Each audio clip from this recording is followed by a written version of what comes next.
ابو داؤد میں حدیث ہے ایک دفعہ پڑھ لو صبح کے وقت لا الہ الا اللہ وحدہ لا شریک لہ لہ الملک ولہ الحمد وہو علی کل شیء قدیر. شام تک اللہ کے قلعے میں ہو, اللہ کی طرف سے شیاطین کے اگینسٹ قلعے میں ہو, شام کو پڑھ لو صبح تک قلعے میں. ابو داؤد ترمذی میں ہے کہ جو شخص صبح اور شام تین دفعہ آخری 3 سورتیں پڑھ لیتا ہے ہر چیز سے اسے کفایت کر جائے گی. بخاری مسلم میں حدیث ہے جو رات کو سونے سے پہلے سورۃ البقرہ کی آخری 2 آیات ایک دفعہ بس پڑھ لے, جو کچھ مانگا مل جائے گا اور ہر چیز سے اسے کافی ہو جائے گی. مسلم شریف میں حدیث ہے کہ سبحان اللہ والحمد للہ ولا الہ الا اللہ واللہ اکبر پڑھنا, رسول اللہ فرماتے ہیں مجھے ہر اس چیز سے بڑھ کر محبوب ہے جس پہ سورج طلوع ہوتا ہے.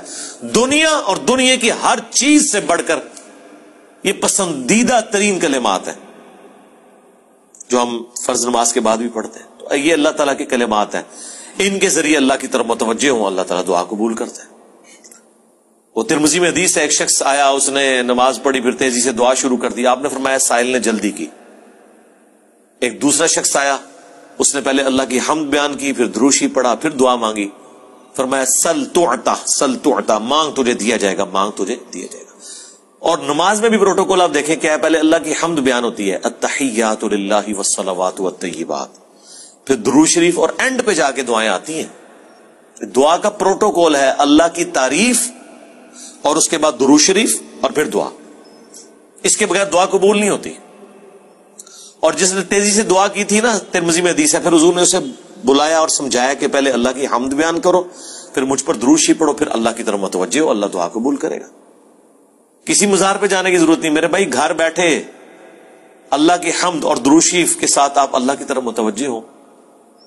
مسلم شریف میں حدیث ہے جو اذان کا جواب دے وہی کلمات ریپیٹ کرے, حی علی الصلاح حی علی الفلاح پہ لا حول ولا قوت الا باللہ کہے, اور اس کے بعد مجھ پر ایک دفعہ درود شریف پڑھے اور الوسیلہ والی دعا مانگ لے, قیامت کے دن میری شفاعت اس کے لیے حلال ہو جائے گی. اللہم اجعلنا منہم آمین.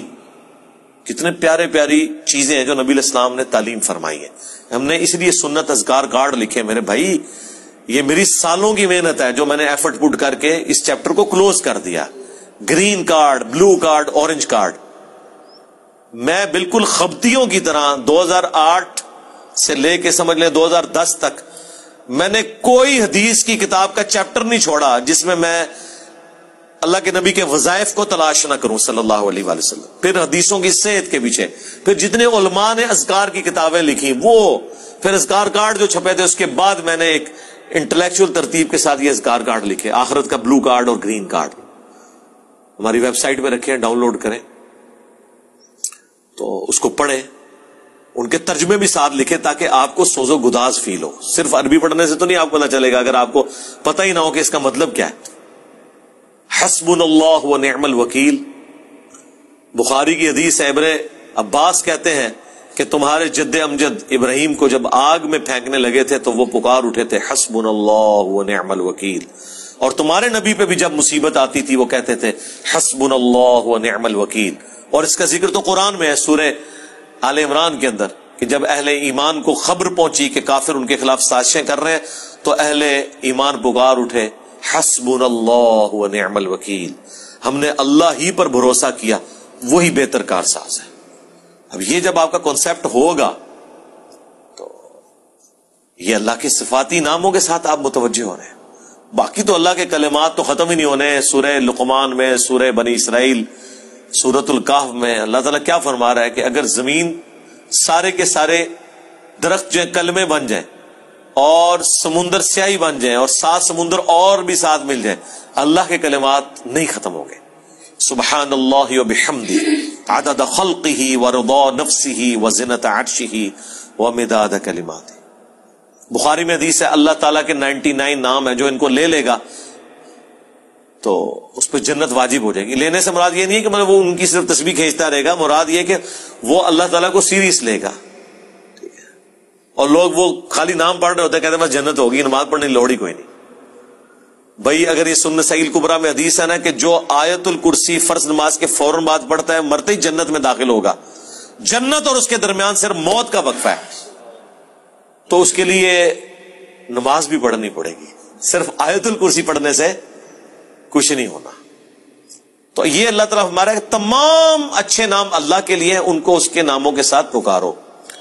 سورۃ الحشر کی آخری 3 آیات پھر احادیث میں بھی آئے ہیں، سنن ابی داؤد میں حدیث، ترمذی میں، کہ جو شخص ان کلمات کے ساتھ متوجہ ہوتا ہے، اللہم انی اسألک بانک انت اللہ لا الہ الا انت الاحد الصمد الذی لم یلد ولم یولد ولم یکن لہ کفوا احد، تو اللہ تعالیٰ اس کو واپس نہیں کرتا. ترمذی میں آیا لا الہ الا انت سبحانک انی کنت من الظالمین، اللہ واپس نہیں کرتا. بخاری مسلم میں آیا لا حول ولا قوة الا باللہ، اللہ کے جنت کے خزانوں میں سے ایک خزانہ ہے. تو یہ اسماء الحسنہ جو ہے اللہ تعالیٰ کے نام، اس کے صفاتی نام، وہ نہیں ہے جو آپ کو صوفیاء بتا رہے ہوتے ہیں کہ اتنے ہزار دفعہ یہ نام کی تسبیح کھینچ لیں، وہ نہیں، وہ ایک دفعہ ہی بہت ہے میرے بھائی. یہ ایک ہی دوائی کام کر دیتی ہے. زیادہ تر 3 دفعہ دعائیں آئی ہوئی ہیں، 7 دفعہ آئی ہوئی ہیں، 10 دفعہ آئی ہیں، اس سے زیادہ نہیں، سوائے تسبیحات کے جو 33 دفعہ ہیں یا 100 دفعہ ہیں. دعائیں تو آپ کو آیت الکرسی ایک ہی دفعہ پڑھنی ہے فرض نماز کے بعد.